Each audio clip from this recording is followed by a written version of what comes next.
So there are really three main topics for acidity trends. There's electronegativity, there's bond length, and there's stability of the conjugate base.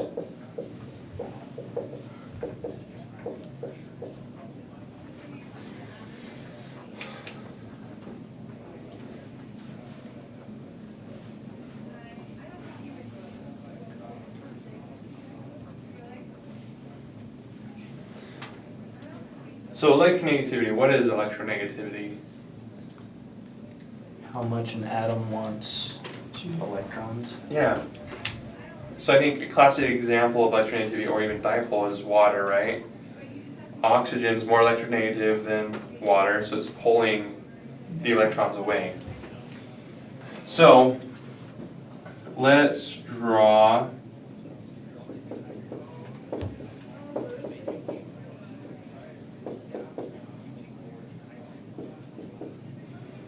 I'll keep our drawing similar. So we have two alcohols here. And we're going to focus on the hydrogen off of the oxygen. Which hydrogen is more more acidic? The top one. Top one. Because of the fluorine, it's more electronegative. It's pulling these electrons away. And since it's pulling them away, acidity really, if we think of Bronston-Lowry acidity, it's the ability for something to give up its proton. This bond is what's holding this hydrogen on there, but if these electrons are being pulled away more, this hydrogen's like, you know, forget you, I'll leave easier than a different example. Does that make sense, just electronegativity? Yeah, yes. What happens if I go like this and you have two fluorines here? How does that affect it? It's going to be stronger than the top one. Stronger. Yeah, because now we have more electronegativity atoms on there. What if I go like this? This is a fluorine. Okay. Now which one's more acidic? The top one. Because it's Closer. closer, so it has a stronger pull. Here, you can think of it as closer, so it's pulling them stronger, or you can think of there's even more electrons around here, so there's more electrons of fluorines pulling on, so it has less of a pull on that one. Cool. So you can just know those trends. I think you'll see that on the test, like which of these is more acidic, and there'll be some that are closer, some longer, some more, and so you'll just be able to compare there. And just knowing that, okay, I like to do this before I go into the next example, or the next, which of these are more acidic? Is it chlorine? The top one. Top one. Think of your periodic table. Fluorine is above chlorine. Like, right, our electronegativity trends. Fine, beautiful. Our fluorines here, our chlorines here. Electronegativity increases as you go across and as you go up. So fluorine is more electronegative. So this one is more acidic, right? Okay. Now let's talk bond length.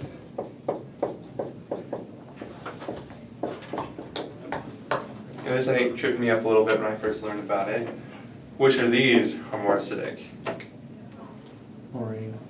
Chlorine is, right? This might be a little counterintuitive because here we just said this one's more acidic because fluorine has a stronger electronegativity. Here though, the hydrogen is directly bonded to the halogen. And this is probably the only time you're going to see where bond length plays a role. And so why is this chlorine more acidic? Because it's in the 3p orbital, so it's further energy. Yeah, we think, to the hydrogen. and even just going bond size, this fluorine, pretty small, right? So it's bonded really close to this hydrogen. This chlorine is considerably bigger than that. So I think of it like Pluto versus you know, like Venus or Mercury, you know, the sun is like the nucleus of the halogen. If Mercury has it's held stronger to the sun than Pluto is, because Pluto's so far away that, you know, something could just pull Pluto away if it wanted to. I mean, we've kicked Pluto out of being a planet, sadly enough. Here, if a base comes along, and base is negative, it says, hey, I want a hydrogen, this guy's going to be a lot easier, because the chlorine's not going to really notice this hydrogen leaving. It's not going to really care. This hydrogen, because it's smaller and the fluorine's small, it's going to be holding on to that hydrogen really tightly. Does that make sense? And here you're just you're comparing things that are hydrogens bonded directly. Here, it's not bonded directly to the chlorine or fluorine, so we're just really comparing the electronegativity of them. Because when they teach it that way, it's almost like they're not strong acids, but they're both strong acids. They're both strong, that's all you're comparing it to, but when you think of HF is 3.1, but HI is negative 10, so HI is a lot more acidic, but hydrofluoric acid is still really acidic. So now, the third thing that affects acidity is stability of the conjugate base. I think this is the trickiest to understand. I guess first off, what are your guys' understanding of stability of a conjugate base? The more resonant structures that the conjugate base can hold, the more acidic the acid is. And why is it that? No idea. Okay, so let's at first examine this here. Let's say we have this carboxylic acid, and a base comes along, and it's going to steal the hydrogen from it, right? So I'm going to draw the conjugate base in red here. So this conjugate base now has a negative charge, correct? And it's lost hydrogen, it's gained the lone pair here. So what can happen is because we have this carbonyl here, it can resonate. If you remember from Chem 105, we can draw resonance structures. And then we can get this guy here. Right? And so it can resonate back and forth between the two. But really, it doesn't really exist like that. It's not like one has a double bond, one split second, and the other one has a double bond, another split second. So it's back and forth. Maybe 1/2. Yeah, they're really going like this. And so that means the negative charge has been delocalized. You hear that term a lot, delocalization of the negative charge. That means this negative charge is really on both oxygens. So we can really think of it like there's a half negative charge on either oxygen. So let me draw this. We have acid plus base gives us a conjugate base plus a conjugate acid. And this conjugate base corresponds with that acid, right? And vice versa here. The weaker the conjugate base is, the stronger its acid was. And so that means a base, if we define our base, a base is either an electron donor or a proton acceptor, right? We can think of a base as either of those terms. So, let me just draw, let's reference this to something else. So the pKa of this guy, what was the pKa of carboxylic acid? 4.7. So around 4.7. So what's the pKa of, blue markers, stick it out here, of say an alcohol?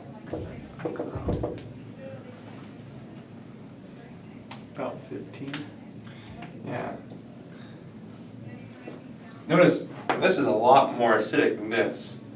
Yeah, this has a carbonyl. Carbonyl's electronegative, so it's pulling electrons away from the alcohol, from that hydrogen. But I mean, that probably is not going to make that big of a difference. So the reason why this is so much more, or so much less acidic than our carboxylic acid is the fact that when a base comes along and steals its hydrogen, this guy's conjugate base looks like this. And then can this negative charge delocalize anywhere? It's stuck.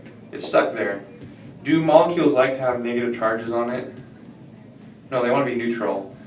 So first off, this alcohol doesn't want to give us hydrogen because it doesn't want to have a negative charge. It's unstable that way. The carboxylic acid, I mean, it doesn't really want to, but it doesn't mind because now it can stabilize this negative charge between two molecules. So also, this guy, this conjugate base is stronger than this guy's conjugate base because we think this negative charge is sitting on one oxygen. If we had some hydrogen, or I should say protons floating around, this conjugate base, the this ethanolate, is much more likely to pick it up because this negative charge will grab that hydrogen quickly. Where this guy, it has two partial negative charge. It's not going to be able to grab that hydrogen as readily because it doesn't have as strong of a negative charge there. So the fact that this is a weaker conjugate base makes that a stronger acid. The fact that this is a stronger conjugate base makes it a weaker acid. Therefore, that's why delocalization or stability of conjugate base affects the acidity of the acid. You'll find that in OChem, you'll start thinking like, wow, molecules seem to have a lot of foresight in knowing what's going to affect its acidity and what's not. Does that make sense? Yes, I hope. it does. I think it makes it easier when you compare it to. And that's why something like H2SO4 is a really strong acid. Because if I just draw that up there really quick.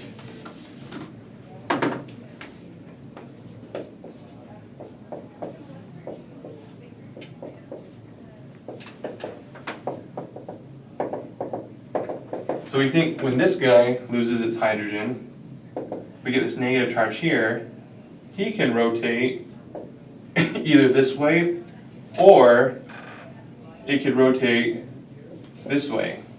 So it has, the negative charge can delocalize between three oxygens, which makes this conjugate base really stable, which makes its acid a really strong acid, because this would be a really weak base. And then the second deprotonation of HSO4 would be still strong but not as strong because two negative signs between four oxygens. Yeah, exactly. So we think here, when this gets delocalized, if we draw it here, now they're like a bond and a third. So you can think of it like this oxygen has a third of a negative charge, third of a negative charge, third of a negative charge. As soon as we deprotonate this guy, now there's two negative charges in there. So it's actually two negative charges between four. So now they're half a negative charge. A molecule would probably prefer to be a third of a negative charge than half a negative charge. If that makes sense. Any other questions about acidity? Those are really the trends, and I think on your test you're going to see, On first exam, there's probably going to be 3 questions like, which of these are more acidic? is multiple choice or right on? Multiple choice, and then there might be a right on one where it says, which of these is more acidic, and explain why. Okay. If you can use stability of conjugate base, he seems to love this reason, so there's probably going to be one. I think I had a hard time getting this at first, what stability of conjugate base was, or delocalization. Okay. So if he has a question and you can see there's going to be a resonance structure, write down as fast as you can. Stability of conjugate base, delocalization of negative charge. And he'll give you full credit on that.